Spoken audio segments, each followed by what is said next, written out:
A continuación, Noticiero Telesucesos. Clasificación A.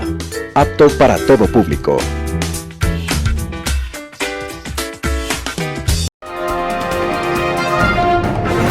Aquí en Sucesos, un día como hoy.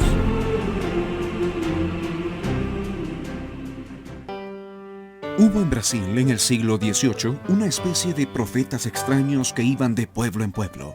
Generalmente eran ingleses o franceses que habían caminado mucho mundo y que llevaban un maletín lleno de objetos extraños y la cabeza llena de ideas. Las ideas, después de haber visto tanto mundo y de conocer tanta realidad, eran casi siempre rebeldes, y los objetos extraños de sus maletines servían para aliviar el dolor de muelas. Eran los dentistas ambulantes de la época. Y en ese mismo siglo, hubo un muchacho brasilero llamado José Joaquín da Silva Xavier. Su vida la había iniciado como arriero, llevando mulas con mercancías de acá para allá, hasta que coincidió con algunos dentistas ambulantes, de los cuales aprendió el oficio. Dicen que aquellos dentistas iban de pueblo en pueblo, dejando a la gente con algunas muelas de menos, pero con algunos libros de más. Y esos libros, objetos valiosos, empezaban a ser leídos y se convertían en la semilla de muchos sueños que antes parecían imposibles. El sueño de la libertad, por ejemplo. El sueño de la independencia frente al imperio. Esos sueños calaron hondo en aquel joven, José Joaquín da Silva Xavier, que desde entonces recorrió el país predicando la insurrección y calmando dolores dentales. Por eso lo llamaron Tiradentes. Y Tiradentes sacaba muelas y exponía ideas. ¿Cómo sería el aspecto militar de la lucha, la libertad de los esclavos, la propiedad de la tierra? ¿Y cómo serían el escudo y la bandera? ¿Dónde estaría la capital? ¿Cómo serían las escuelas para los niños y para los viejos que quisieran aprender a leer? Tiradentes al final fue mártir de sus sueños. Pero más que su final, hoy recordamos que había nacido un día como hoy, 12 de noviembre de 1748. Y que no podemos olvidar su sueño de un mundo con más dignidad y menos dolor. Aquí en Sucesos, un día como hoy.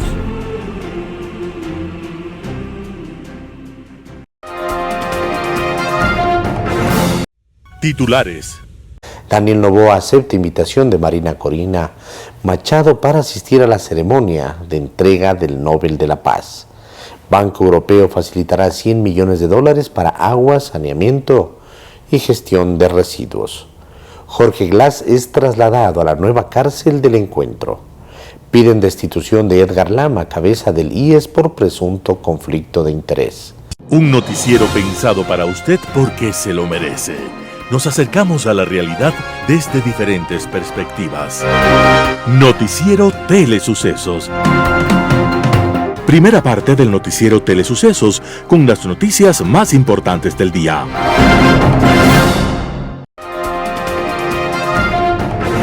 ¿Qué tal, amigos? Bienvenidos a la presente edición del noticiero Telesucesos.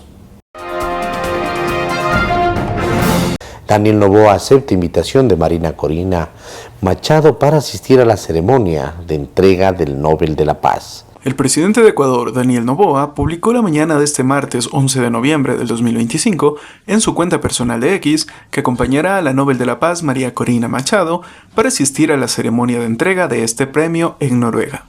El presidente Daniel Noboa agradeció a María Corina Machado por la invitación personal que le realizó y expresó su gratitud por invitarlo a acompañarla en un día tan importante para el continente.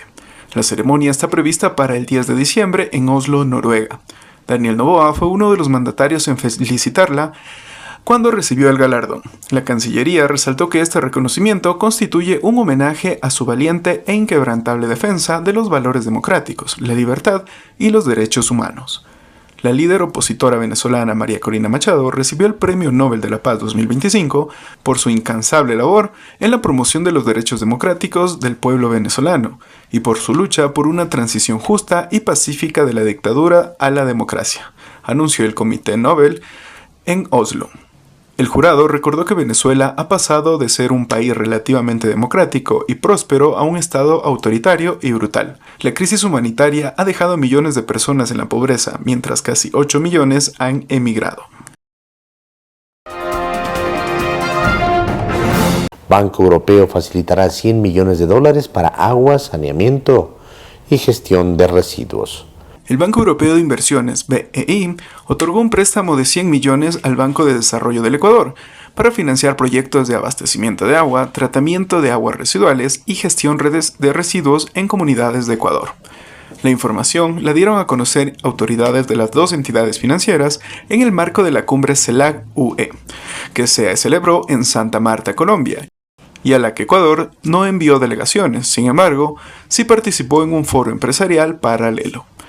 Esta operación tiene como objetivo modernizar la infraestructura, extender los servicios a poblaciones desatendidas y apoyar la mitigación y adaptación al cambio climático mediante sistemas de gestión de agua eficiente y un mejor tratamiento de aguas residuales, detalla el BEI en un comunicado. La entidad financiera estima que esto beneficiará a una población estimada de alrededor de 1 millón de personas.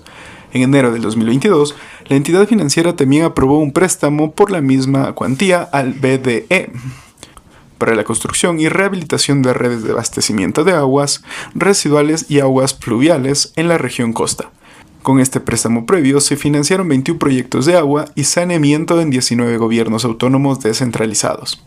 Esta financiación forma parte de la agenda de inversiones de Global Gateway de la Unión Europea en Ecuador, centrada en la salud y el saneamiento en zonas con alta prevalencia de desnutrición crónica infantil. Jorge Glass es trasladado a la nueva cárcel del Encuentro. El presidente Daniel Noboa confirmó la noche del lunes 10 de noviembre de 2025 que Jorge Glass, ex vicepresidente del Ecuador, es uno de los 300 trasladados a la denominada Cárcel del Encuentro, nuevo centro penitenciario construido en Santa Elena. Jorge Glass se encontraba en la cárcel de máxima seguridad La Roca en Guayaquil desde el 6 de abril del 2024, luego de la instrucción policial a la Embajada de México en Quito para detenerlo. Purga 2 condenas, una por asociación ilícita en el caso Odebrecht y otra por cohecho en el caso Sobornos. Además, está procesado en otros expedientes judiciales, como el caso Reconstrucción de Manabí, donde en primera instancia recibió una sentencia condenatoria por peculado en junio del 2025. Hace apenas una semana, la Corte Interamericana de Derechos Humanos había rechazado un pedido de su defensa para que fuera trasladado a un centro hospitalario o para que cumpliera su condena con arresto domiciliario. La Corte IDH, no obstante, responsabilizó al Estado por la salud del ex vicepresidente.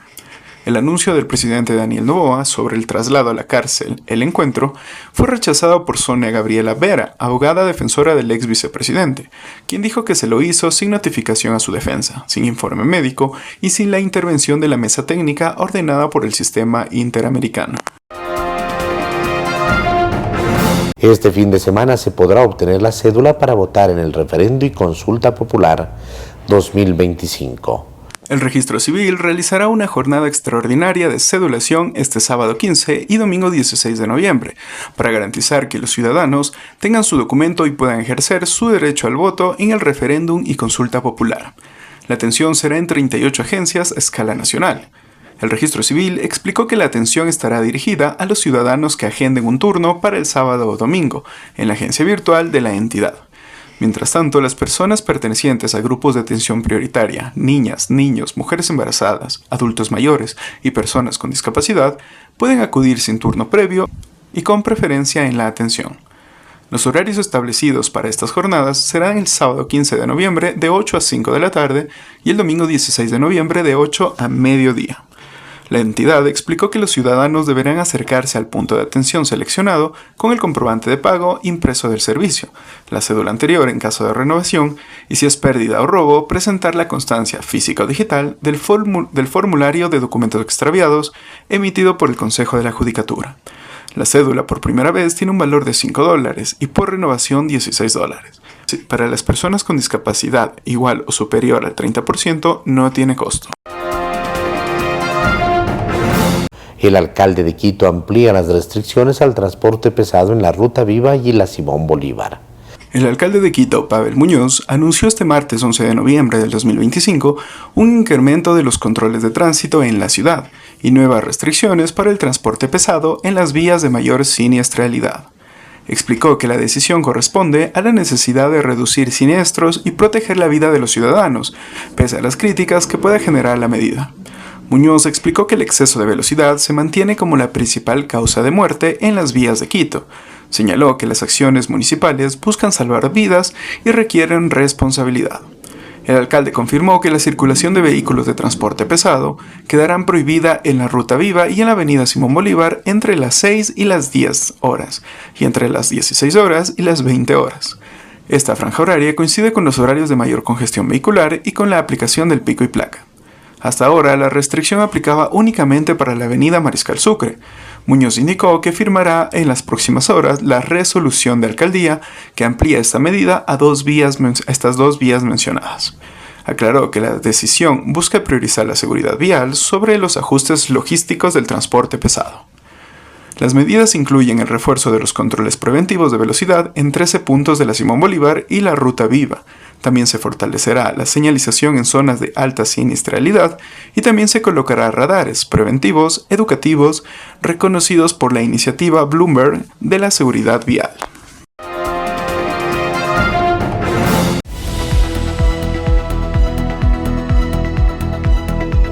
Bien, amigos de televisores, ahora me encuentro con Eduardo Tayupanta, quien es uno de los promotores, uno de los máximos promotores acá del boxeo en Ecuador, quien nos va a presentar. Eduardo, buenas tardes, cuéntanos un poco, ¿qué es lo que se viene este próximo 15 de noviembre en el Foro del Paseo San Francisco? Bueno, muchísimas gracias a ustedes por el espacio, por la invitación. Este sábado 15 de noviembre tenemos una cartelera histórica en el Fórum del Paseo San Francisco, la máxima referencia del boxeo, el libra por libra más importante del país. Eric Bone regresa a ser estelarista contra un campeón nacional mexicano, Luis Enrique Montelongo, y además varias figuras que estarán presentes. 8 combates profesionales más la pelea de Eric Bone y 9 peleas en el campo amateur con las principales figuras del deporte que nos apasiona, que es el boxeo profesional y amateur. Bueno, tenemos entendido que van a haber boxeadores, peleadores de muchos países, ¿no?, acá de Latinoamérica. ¿Qué significa para tu marca como Showbox tener a tantas estrellas de tantos países acá juntas en este evento? Bueno, nosotros siempre estamos procurando generar este tipo de espectáculos. La plataforma que se ha desarrollado en estos últimos 4 años ha permitido visibilizar a los más grandes deportistas, no solo del Ecuador, sino de Latinoamérica. Y la intención es que sigamos construyendo una cultura rica en cuanto al boxeo profesional y amateur. Para esta ocasión tenemos atletas de Colombia, de Venezuela, de Perú y de todo el país. Y el anhelo es que podamos seguir construyendo este legado que permita visibilizar a los más grandes deportistas, no solo del Ecuador, como menciono, sino de toda Latinoamérica. Bueno, ustedes como promotora, ¿cómo dieron con el boxeador Montelongo, que sabemos que es uno de los mejores a nivel de México, para que acceda y pelee contra Eric Bone, un campeón, también multicampeón de Ecuador? Bueno, nosotros trabajamos con los principales promotores de la región, México siendo cuna de campeones mundiales. Fuimos buscando perfiles que sean acorde a la calidad boxística de Eric Bone. Luis Enrique Montelongo venía siendo campeón nacional, enfrentándose a los boxeadores más rankeados de los promotores más importantes de la región y de México, y acaba de obtener un título en San Miguel de Allende, un título intercontinental. Entonces, este tipo de bagajes de su trayectoria profesional permitió que él sea el candidato predilecto para esta cartelera del sábado 15 de noviembre. ¿Esta pelea también es por algún puesto en el ranking, quizás sube puntos? ¿Cómo está él? Sí, nosotros tenemos una gran relación con la Organización Mundial de Boxeo, con el Consejo Mundial de Boxeo y la Asociación Mundial de Boxeo. En 2 de estos entes reguladores, tanto en el Consejo como en la organización, el boxeador que se lleve la victoria estará rankeado y considerado dentro de los clasificatorios top 50 del mundo, que son ya palabras mayores para el campo profesional. Así que aspiramos que la gente se sume, sea parte de este hecho histórico y apoye al ecuatoriano que esté en búsqueda de realmente cosas importantes dentro del campo profesional. Muy bien, ¿qué esperan ustedes al finalizar este año justamente con este tipo de carteleras que han hecho, impulsando también no solo el deporte profesional, sino el deporte amateur? Bueno, la esperanza es poder masificar una cultura de boxeo en el país. Nosotros venimos trabajando hace 7 años dentro del boxeo y hace 4 años ya como gestores y organizadores de eventos de alto impacto, y nuestra idea ha sido seguir cultivando más interés dentro del público ecuatoriano. Ahora tenemos ya gran trayectoria no solamente en el campo nacional, sino internacional. Nos llaman promotoras internacionales y poco a poco la voz del boxeo y la presencia del boxeo ecuatoriano ya suena en los escenarios internacionales. La conversación del boxeo mundial ya considera al Ecuador como parte del la cúspide, digamos, de la región en cuanto a boxeadores de nivel que están con proyección clara para poder salir y brillar en el extranjero. Muy bien. ¿Esta va a ser su última cartelera del año? ¿Tienen alguna otra? Bueno, con esta cartelera cerramos la función de este 2025. Esta cartelera del sábado 15 de noviembre permitirá con broche de oro cerrar un año que ha sido bastante trascendental para nuestro deporte, para nuestra promotora en particular. La idea es que el público se lleve una excelente experiencia, como siempre ha sido caracterizado cada una de nuestras funciones, y que podamos seguir construyendo el nombre de Showbox, no solamente en el país, sino en toda la región. Muy bien, y sobre todo yo quería preguntarte un poco este tema. ¿Cómo has visto tú el boxeo en este año? Porque se han sumado algunas más promotoras, aparte de Showbox, que obviamente digo que es un trabajo espectacular. ¿Cómo has visto tú el trabajo del boxeo a nivel de Ecuador en este año? Yo creo que es importante. Mira, para este mes de noviembre tenemos cartelera el 8 de noviembre, cartelera 15 de noviembre, 2 funciones, y cartelera y el 22.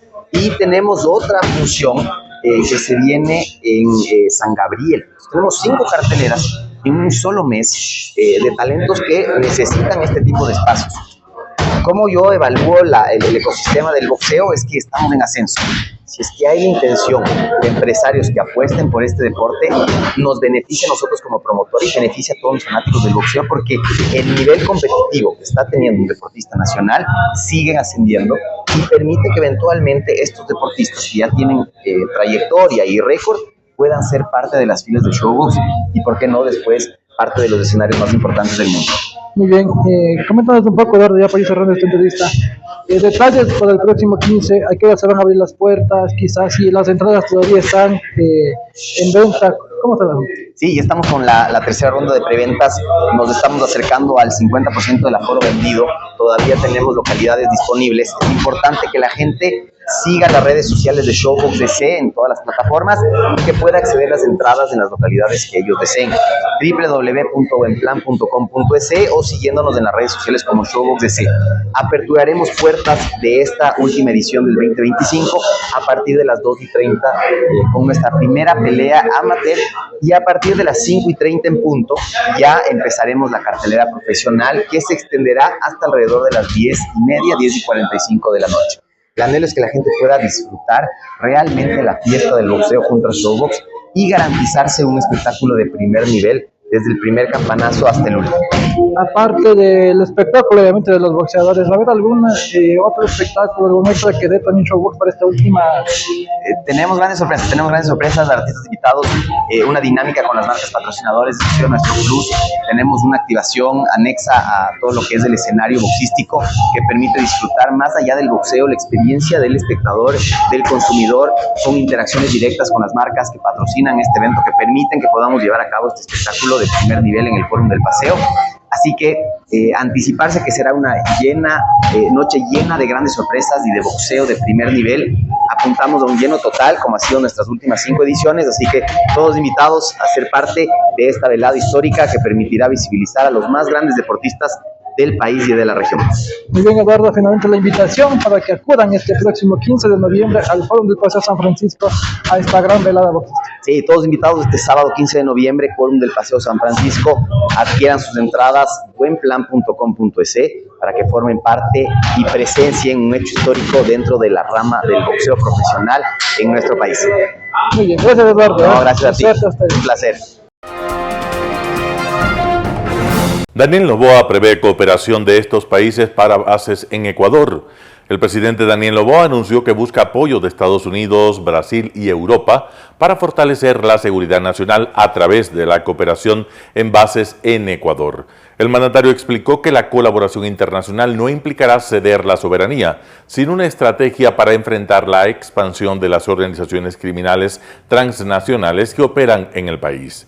Durante un encuentro con simpatizantes en el sur de Quito, el mandatario respondió a las críticas sobre la pregunta del referendo 2025 que propone eliminar la prohibición de instalar bases militares extranjeras en el territorio nacional. El mandatario detalló que su gobierno ha mantenido conversaciones con Brasil para establecer una base en la Amazonía, así como con Estados Unidos y la Policía de Europa, Europol. La meta es instalar una base de inteligencia en zonas consideradas de alto riesgo.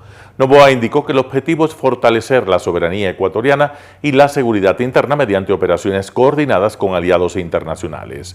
La cooperación militar con Estados Unidos tiene antecedentes en la base de Manta en Manabí, que funcionó hasta 2009 cuando el entonces presidente Rafael Correa decidió no renovar el convenio.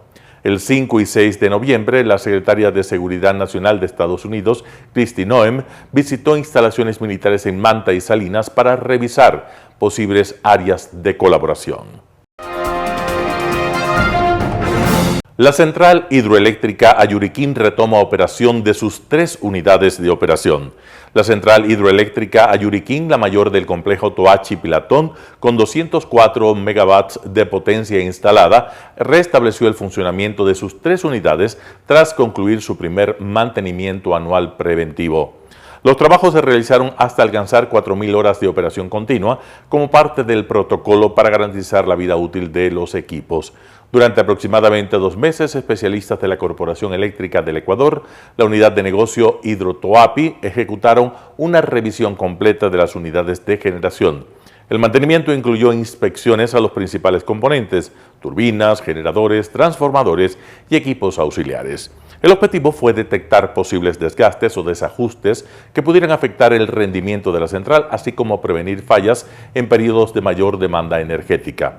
Mientras se intervenía una unidad, las otras 2 continuaron operando, lo que evitó la suspensión de la producción eléctrica. El complejo Toachi-Pilatón está conformado por Ayuriquín de 204 megavatios, la central Sarapuyo de 49 megavatios y una mini central adicional de 1.4 megavatios. En conjunto suman una capacidad de 254.4 megavatios y al ubicarse en la vertiente occidental del país, complementan la generación proveniente de la zona amazónica, especialmente en momentos de baja disponibilidad hidráulica.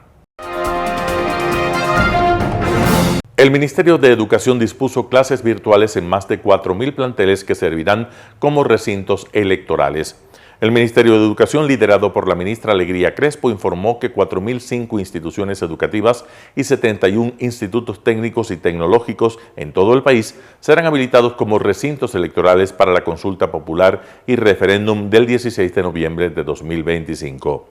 La medida responde a la logística del Consejo Nacional Electoral, que requiere varios días para instalar el material electoral y adecuar los espacios. Por ello, las clases presenciales se suspenderán el viernes 14 y el lunes 17 de noviembre, trasladándose a la modalidad virtual. El objetivo es garantizar que los estudiantes no pierdan jornadas académicas y que el calendario escolar se mantenga intacto. El Ministerio aclaró que esta disposición es habitual en procesos electorales, dado que las instituciones educativas representan la infraestructura más amplia y segura para acoger a los votantes. La suspensión afecta a miles de estudiantes de educación inicial, básica y bachillerato. Para evitar retrasos, el Ministerio dispuso que los contenidos se impartan mediante plataformas digitales, recursos virtuales y guías pedagógicas. Los docentes deberán adaptar sus clases a la modalidad en línea, asegurando que los estudiantes puedan cumplir con sus actividades desde casa. La ministra Crespo enfatizó que esta decisión busca equilibrar el derecho al voto con el derecho a la educación, evitando que los estudiantes pierdan días de aprendizaje. Además, se recordó que las clases presenciales se retomarán el martes 18 de noviembre de 2025, una vez concluido el proceso electoral y retirado el material del Consejo Nacional Electoral. En Radio Sucesos estuvo la doctora Diana Salazar, embajadora de Ecuador en Argentina.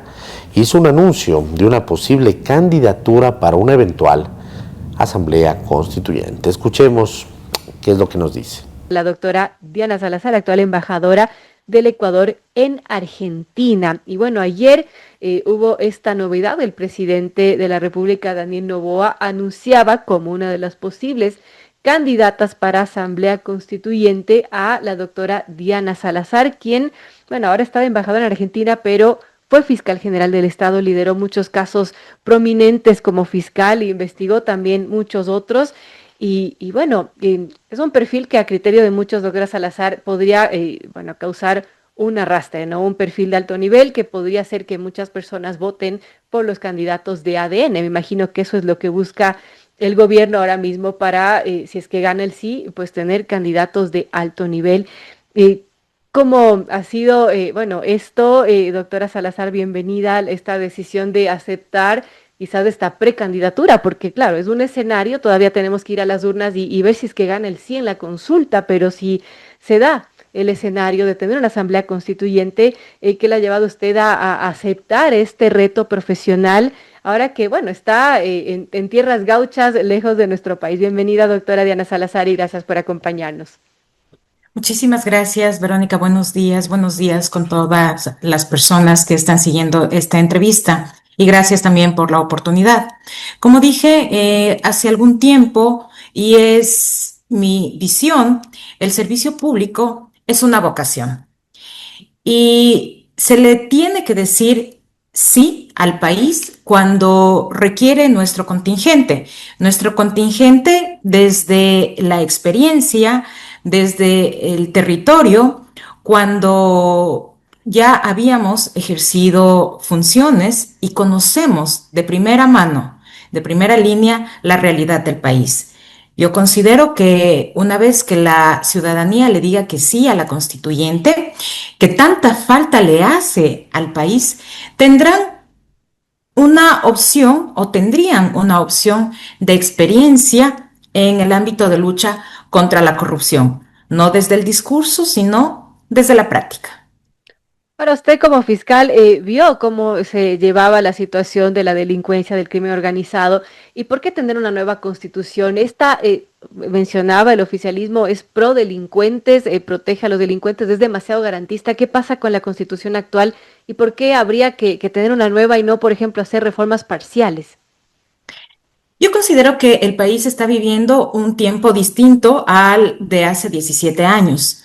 La delincuencia ha cambiado, hay nuevas formas de criminalidad para lo cual no estábamos preparados como país y creo que es hora de aterrizar los discursos a la práctica. Entonces, eso es lo que se podría aportar desde nuestra experiencia.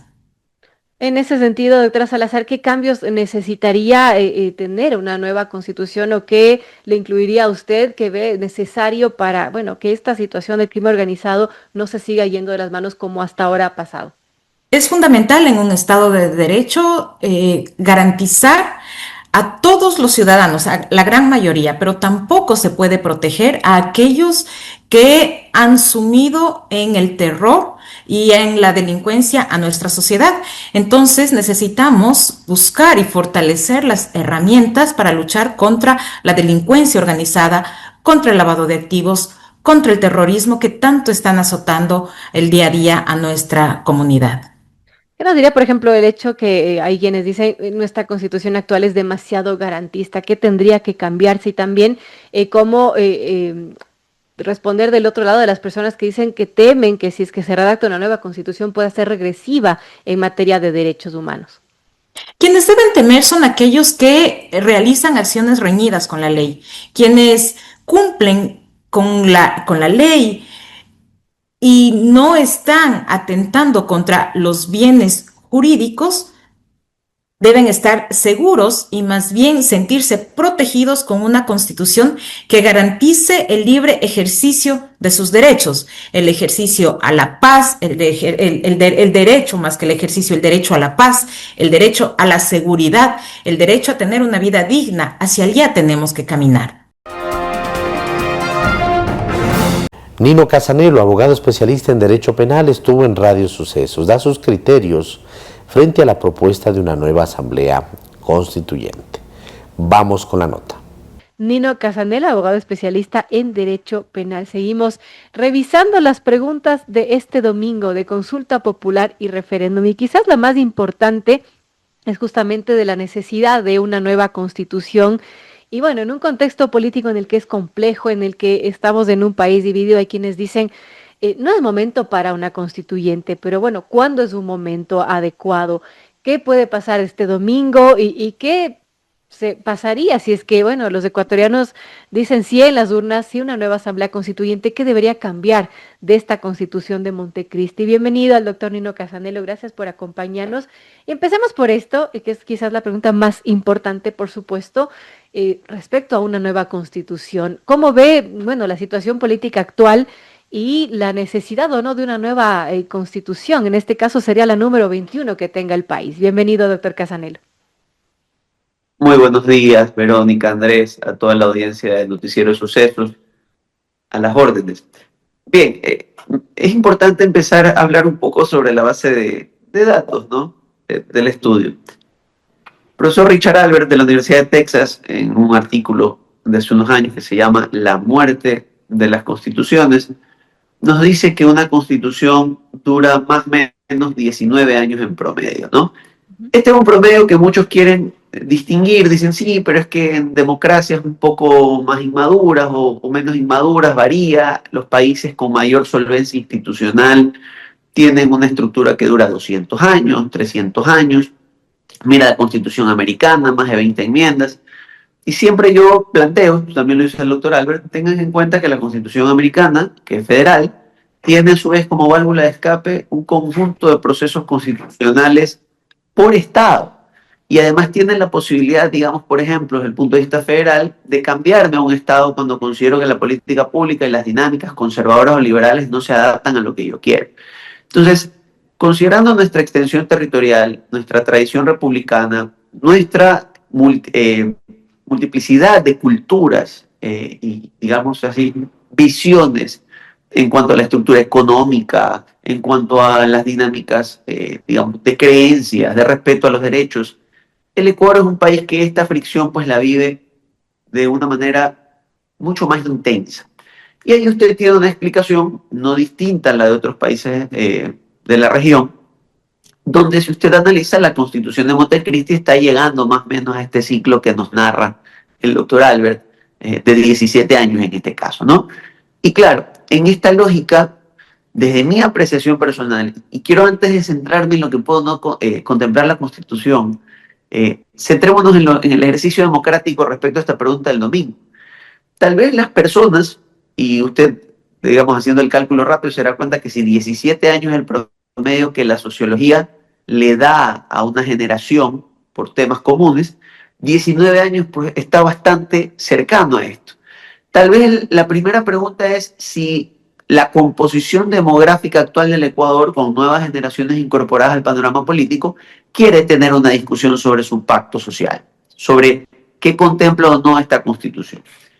Luego, si dice que sí el domingo, y de cara a lo que ya tenemos en la Constitución del 2008, con una visión central de la administración pública y de la inversión pública como motor o eje del país, a lo mejor la siguiente discusión, que además en lo económico es como el país se ha manejado en los últimos años, a lo mejor queremos una dinámica económica un poquito más liberal, más de alguna manera vinculada a la estructuración privada o a la libertad económica de los privados, con una participación estatal, ¿sí?, de control en determinados sectores neurálgicos, con la garantía de ciertos derechos muy concretos hasta un cierto límite, ¿no?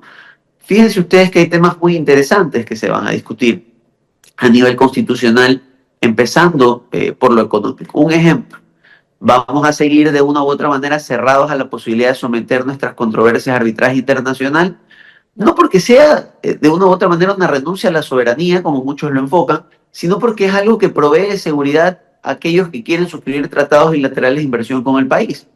Eso significa que pasado mañana y a partir de reestructurar la cláusula de arbitraje internacional, ¿vamos a tener inversión directamente? No. Supone una serie de otros esfuerzos, seguridad interna, cadenas de abastecimiento, infraestructura y otros, energía, por ejemplo. Lo que nos lleva a otro tema, ok, en materia energética, tengo la posibilidad de que el marco constitucional de una u otra manera haga más laxo el mecanismo por el cual puedo colaborar con la empresa privada a la hora de generar energía, a la hora de explotar recursos naturales no renovables, es otra de las discusiones que va a estar en la mesa.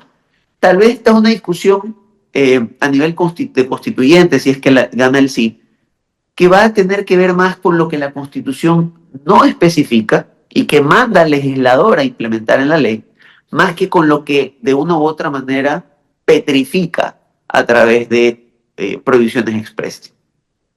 Pero esa discusión es necesaria, porque si hay una cosa que es real, y esto hay que decirlo, es que se percibe una desconexión del marco institucional actual, digamos, de la Carta Magna de Montecristi, con la participación política de las personas, ¿sí? la gente no tiene muy claro qué nivel de profesionalización política existe o si en su defecto, como alguna vez tratamos de insinuarlo en la Constitución de Montecristi, puede existir algo así como participación ciudadana sin afiliación política.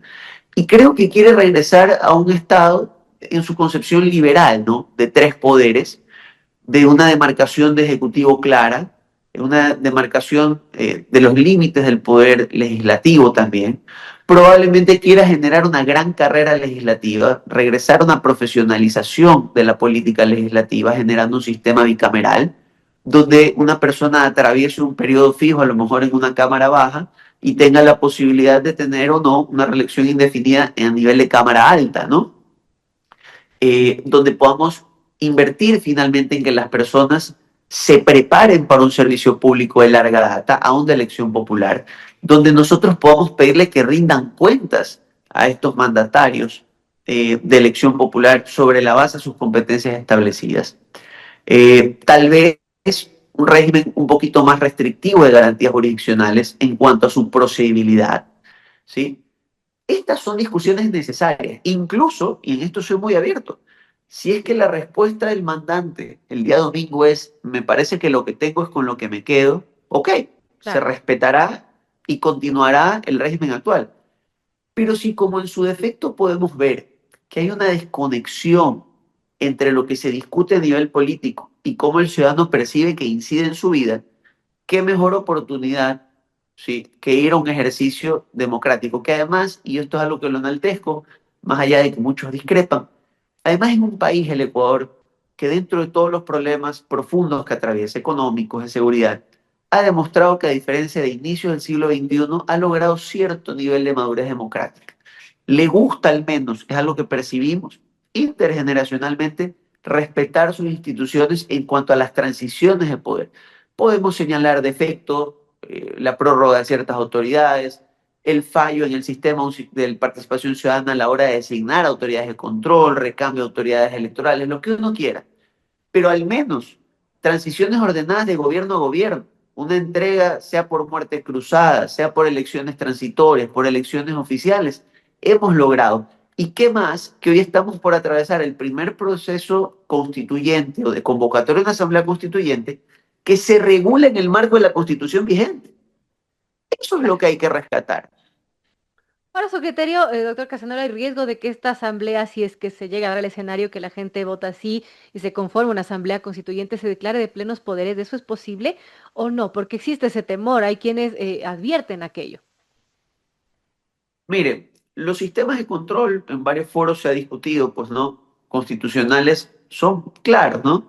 Hay un control de forma, ¿no? Esto tiene que ver con la manera en la que el estatuto aprobado fue no implementado. Es decir, si mañana dijeran, bueno, se aprueba con 55 votos y no con los 60 señalados, la Corte podría decir, usted incumplió el marco formal de aprobación de la Constitución. Pero en cuanto al fondo, a la discusión de derechos, más allá del límite del derecho convencional, es decir, varios de los tratados a los que estamos suscritos a nivel internacional, el reconocimiento de derechos en la jurisprudencia constitucional, la realidad es que efectivamente el poder constituyente tiene la libertad de diagramar, digámoslo así, la Constitución. Ahora, la primera de las limitaciones a este poder, ¿sí?, más allá de que alguien quiera o no declararse plenos poderes, claramente es el marco convencional. Creo que estamos todos de aquí de acuerdo que aun cuando la gente quisiera aprobar una constitución, voy a inventar, con una pena de muerte, la primera alerta que va a surgir es que precisamente la Convención Interamericana de Derechos Humanos nos obligó a renunciar a ella, Claro, si es que no estaba implementada. Instrumentos internacionales. En Impacto Informativo, Esteban Ron, analista político y docente, habla sobre la campaña electoral hacia los comicios del 16 de noviembre. El doctor Esteban Ron, destacado analista político y docente. Esteban, buenas noches, gracias la oportunidad. ¿Cuál es la proyección de este anuncio realizado por el presidente Noboa el día de hoy, que Anabela Sin, su madre, presidiría la lista nacional de constituyentes en el caso que el sí triunfe el próximo domingo? Así también que el presidente de la legislatura, Olsen, presida la lista de Guayas y que aquí la ex fiscal Diana Salazar, aquí en Pichincha, sea la primera. ¿Cuál es la posibilidad de que esto detone pues una preeminencia del movimiento ADN? Bienvenido, Esteban. Muy buenas noches, Edgar. Gracias por la invitación. Como siempre, un gusto, excelente inicio de semana para ti, quienes nos ven y nos escuchan. Bueno, sorprende que tan anticipadamente el presidente de la República haga pues el anuncio de los posibles candidatos, digamos así, en dos de las circunscripciones más grandes del Ecuador, Guayas y Pichincha, y además la candidatura nacional. Esto te deja muchas cosas que pensar. Inicialmente es la seguridad que tendría el presidente en que la pregunta de consulta popular para ir a la Asamblea Constituyente es prácticamente una realidad. Sin embargo, también podría caer dentro de lo que se denominaría estrategia comunicacional prospectiva. Es decir, tampoco se siente muy seguro y tiene que apelar a este tipo de candidatos. Ahora, hay que entender los tres candidatos de forma general, pero luego tenemos que desmenuzarlos de cada uno de ellos, porque la realidad es que se vive en las dos circunscripciones, en este caso Guayas de Pichincha, es distinta y el comportamiento electoral de los electores de la misma manera, ¿sí? En este caso, digamos que las tres figuras tienen tres cosas en general. Son figuras de notoriedad pública, son figuras que tienen antecedentes profesionales políticos públicos y además que en cierto sentido tienen una aceptación generalizada dentro del electorado ecuatoriano. Sí, bueno, es el decir, caso de Anabel Asín es indiscutible, pero el caso de Diana Salazar. Eso es lo que decía, estamos hablando de la generalidad de los tres y el por qué los tres en este momento, ¿sí? Entonces, además, responden a una lógica de arrastre electoral, que es lo que busca el presidente. Un tema de no discusión, sino de irnos a un todo sí o a un todo no como electores. Esa es la narrativa instaurada desde un inicio, ¿sí? Anabel Asín, extraigamos a Anabel Asín, la candidata, en este caso, mayormente votada en el proceso eleccionario de asambleístas nacionales, previamente hablando, que se esperaría que la misma fórmula funcione y sea nuevamente la candidata con mayor índice votacional en el caso de que gane la consulta popular. Es en el caso de ella, porque justo antes de conectarme a la entrevista estaba viendo algo del perfil de la doctora Sin, y claro, está en la Comisión de Salud, el ámbito de su experiencia, pero no hay una mayor participación política de ella, ¿no?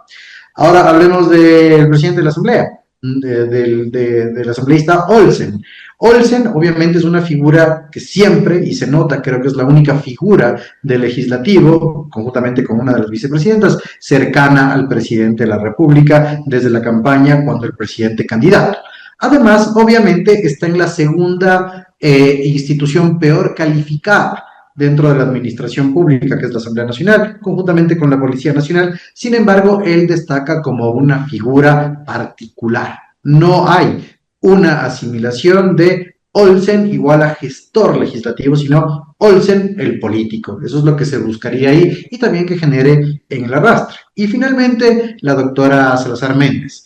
La doctora Salazar Méndez, indiscutibles labores en el ámbito cuando fiscal general del Estado, ¿sí? Sin embargo, a pesar de las credenciales, en este caso profesionales y técnicas que tenía, se verían algo distorsionadas por el componente político. De hecho, no es un análisis mío, sino de Santiago Basabe, del día de hoy, quien señalaba que salir de ser fiscal general a una embajada ya algo te dice. Ahora, algo más te diría cuando se perfeccione su candidatura número 1 en la lista de Pichincha. Pero ahora te digo por qué Pichincha.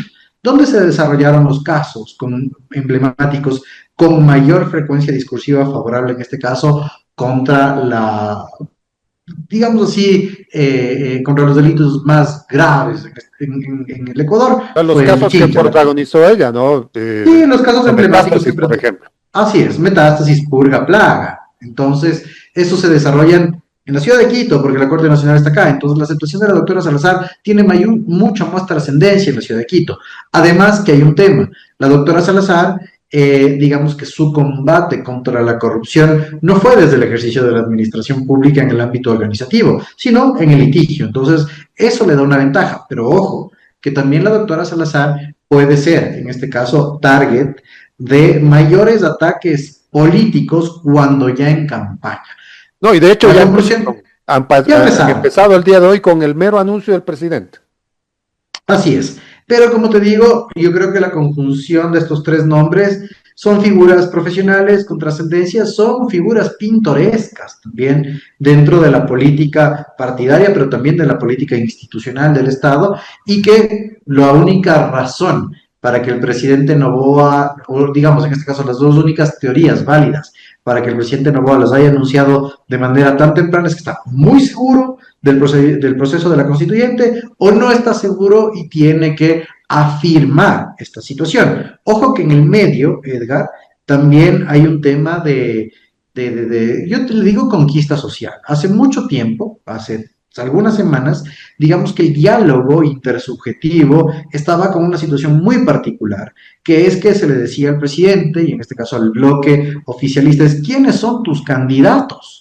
¿Sí? Mucha especulación con los asambleístas nacionales legislativos que salieron a hacer campaña, mucha especulación con los asambleístas que tenían algunos detrimentos, como los dibujos, los posibles casos de nepotismo en la asamblea, decían que con qué calidad van a ir estos asambleístas. Entonces también puede ser una reacción coyuntural, azarosa, de esta exigencia social de empezar a develar cuáles son los principales candidatos.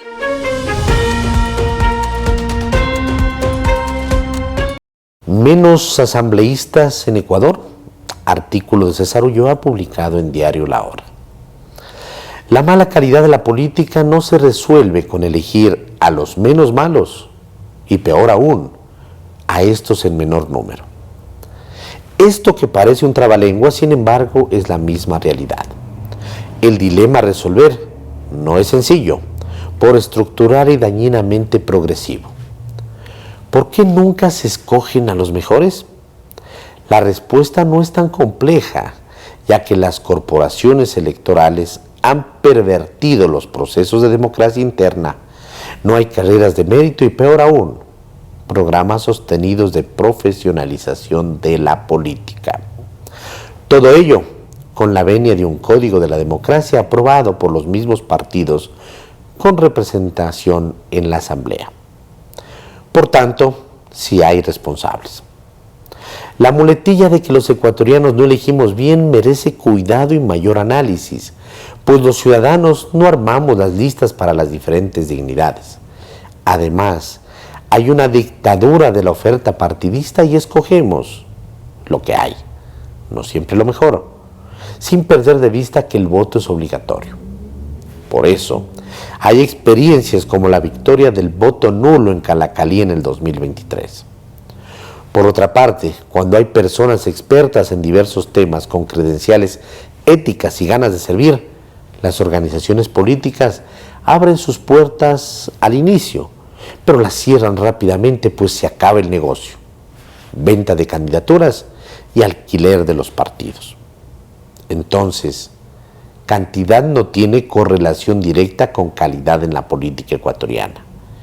Esta obviedad y problemática se resuelven con transformaciones profundas en el código de la democracia, si es que sigue vigente, o con cambios drásticos en el caso de que haya una nueva constitución.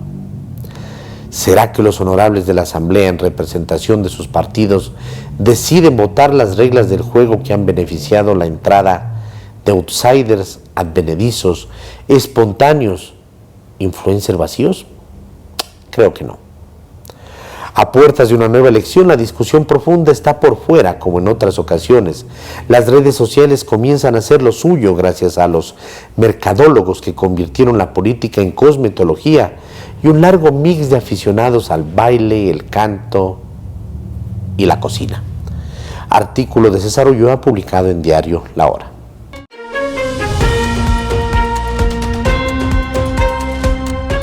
Los distintos tipos del no a la Asamblea Constituyente. Santiago Basabe, primicias. No todos los votos por el no a una Asamblea Constituyente se sustentan en las mismas razones. El primer grupo es el de los defensores de la Constitución de Montecristi. Para estas personas, la kilométrica Constitución altiva y soberana, cargada de visiones ideológicas que datan del momento previo a la caída del muro de Berlín, es lo mejor que le ha pasado al país y, como consecuencia de ello, no hay motivos suficientes para cambiarla. Algunas de las personas que engrosan este grupo son afines a la Revolución Ciudadana y otras no. Por tanto, quien vota no por las razones expuestas no puede ser necesariamente encasillado en una posición político-partidista específica. Hacerlo no aporta al debate nacional. El segundo grupo de afines al no consideran que si bien la Constitución de Montecristi tiene muchas falencias, se las podría corregir a través de reformas llevadas a cabo por la Asamblea Nacional. Dado que el gobierno goza de mayoría legislativa, los cambios podrían ventilarse sin necesidad de una Asamblea Constituyente. Ese es el argumento. Algunos de quienes son parte de este grupo fueron cercanos a la Revolución Ciudadana en algún momento, otros siempre han visto con distancia a esa organización partidista y también hay quienes se han mantenido históricamente indiferentes a la disputa política del país. Igual que en el caso anterior, quienes están en este grupo tienen sus razones propias y no responden necesariamente a una corriente política en particular. Hay que evitar los encasillamientos injustificados. El tercer grupo de afines al no señala que si bien la Constitución de Montecristi debe ser reemplazada, la coyuntura que rodea la vida política del país no es la más adecuada para una asamblea constituyente. Dado que no existe claridad en cuanto a las ideas matrices de la nueva Carta Política y tampoco acuerdos básicos entre diferentes actores políticos y sociales, entonces es preferible esperar a otro momento para intentar el cambio. Este grupo está integrado por una diversidad de orientaciones políticas que por encima de todo tienen mucha aversión al riesgo de lo que puede pasar si el país entra en la vorágine que implica un cambio constitucional. En forma similar a lo ocurrido con los dos grupos previos, quienes son parte de este grupo no responden necesariamente a una única posición político-partidista. Las estigmatizaciones nunca traen buenas consecuencias. Como se ve, estos tres grupos de votantes que están en la línea del no ante una posible asamblea constituyente difieren en sus argumentos, pero coinciden en el resultado final. Así es la política. Pero estas aparentes paradojas no solo suceden en la política. Algo similar ocurre en otras esferas de la vida pública, como en la toma de decisiones judiciales. Hay ocasiones en las que un tribunal está de acuerdo en la dirección que asumirá una sentencia, pero algunos de los jueces discrepan en las razones por las que se debe llegar a esa decisión. Esto es lo que los juristas denominan voto concurrente. Por lo dicho, siempre es mejor observar las motivaciones y no solamente los resultados, pues de lo contrario podemos perder de vista las distintas interpretaciones de los hechos sociales. En el caso de los tres tipos de votantes por el no, comparten una característica. Si su posición resulta perdedora en el próximo proceso electoral, eso no los deslegitima para participar activamente desde diferentes espacios y posiciones, tanto en el proceso de elección de asambleístas como en la discusión de los contenidos de una nueva Constitución. Cada disputa política es independiente y a la vez abre nuevas oportunidades de participación en los escenarios que de allí se derivan. Argumentar, por tanto, que en caso de que el sí resulte triunfador, aquello implica una exclusión del debate posterior a quienes no estuvieron en esa línea, simplemente no tiene asidero dentro de un régimen democrático.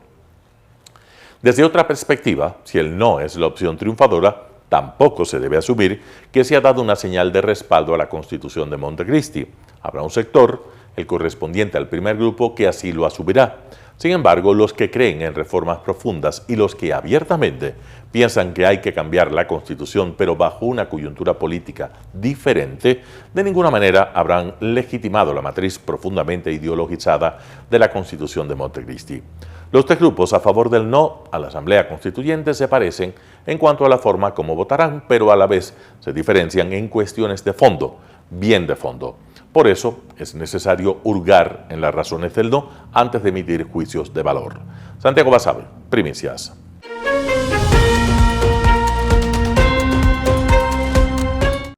Al menos una persona ha resultado herida y se han declarado varios incendios tras una oleada de ataques rusos con drones contra la región de Odesa, según ha informado este martes el Servicio Estatal de Emergencias de Ucrania. Los ataques se produjeron a última hora de la tarde del lunes y provocaron incendios en varias instalaciones de infraestructuras energéticas. El servicio de emergencias añadió que todas las llamas fueron extinguidas por los bomberos. También se registraron ataques en la ciudad de Kramatorsk, en primera línea del frente, donde, según el ayuntamiento, murió una persona tras el impacto de drones rusos contra infraestructuras civiles.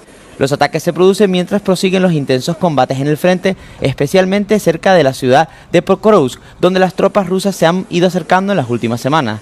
Las dos partes se han enzarzado en una batalla por el control de Pokrovsk en la región oriental de Donetsk, donde el presidente ucraniano Volodymyr Zelensky afirma que Rusia ha reunido a 170.000 soldados para una nueva ofensiva. El Estado Mayor de las Fuerzas Armadas declaró que las fuerzas ucranianas habían repelido 63 ataques rusos en el último día.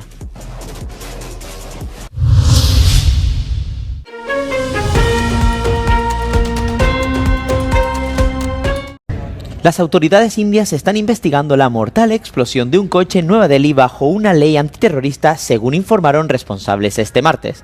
Esta legislación confiere amplios poderes al Organismo Nacional de Investigación, el Cuerpo Federal Antiterrorista de la India, para detener a sospechosos. Expertos forenses trabajan para determinar la causa de la detonación que ocurrió cerca del histórico Fuerte Rojo en la capital de la India el lunes por la noche. La explosión mató a 8 personas e hirió a otras 19, según la policía. El gobierno ha anunciado que tras la explosión, el aeropuerto internacional de Nueva Delhi, las estaciones de metro y los edificios gubernamentales han sido puestos en alerta máxima de seguridad. El Fuerte Rojo, un monumento del siglo XVII, es una de las atracciones turísticas más destacadas y visitadas de la India. La zona alrededor del edificio suele estar muy concurrida, ya que es una ruta principal hacia los bulliciosos bazares de la antigua ciudad.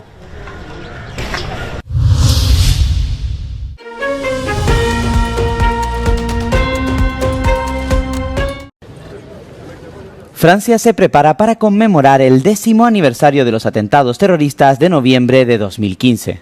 9 terroristas islamistas con armas automáticas mataron a 132 personas en la sala de conciertos, bares y terrazas del Bataclan. A medida que se acerca el aniversario, los supervivientes también recuerdan los hechos con más intensidad, afirma el responsable de la Asociación de Supervivientes. Took me a year and a lot of, medicine to overcome, I would say, the most critical phases of PTSD, which was, unexpectedly and more often than I would have liked, something popped up, either in the subway or, during fireworks when you feel the smoke. But since 2017, I would say I've had no panic attack. I've had nothing of that kind. But I'm very cautious because I'm not sure you heal from PTSD. I guess you have long periods of time where nothing happens. El Ayuntamiento de París inaugurará el jueves un jardín conmemorativo en memoria de las víctimas y los supervivientes cerca del ayuntamiento. Este espacio marca simbólicamente los 6 lugares del atentado y columnas conmemorativas llevan los nombres de las víctimas.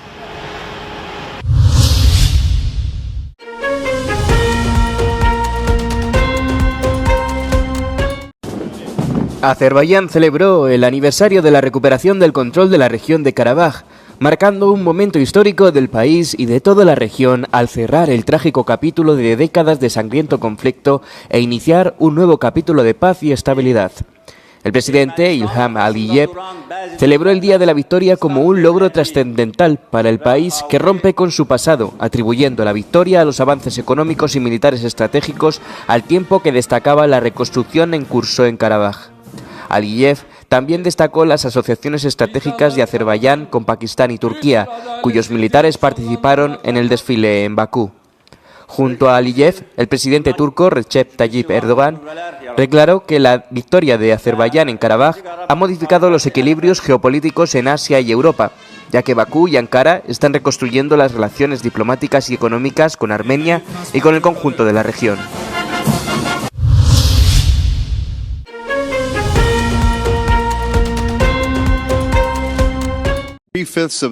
El Senado de Estados Unidos ha aprobado un proyecto de ley que permitirá reabrir el gobierno, poniendo así fin al cierre más largo de la historia del país. Un pequeño grupo de legisladores demócratas ratificó el acuerdo a pesar de las duras críticas de su partido, rompiendo así un estancamiento que duró más de 6 semanas ante las demandas de la oposición que exigía a los republicanos que no recortaran el gasto en sanidad. Aunque las exigencias de los demócratas no se cumplieron, el acuerdo incluye el compromiso de votar en diciembre la posible prórroga de los subsidios sanitarios, pero no existe garantía de éxito.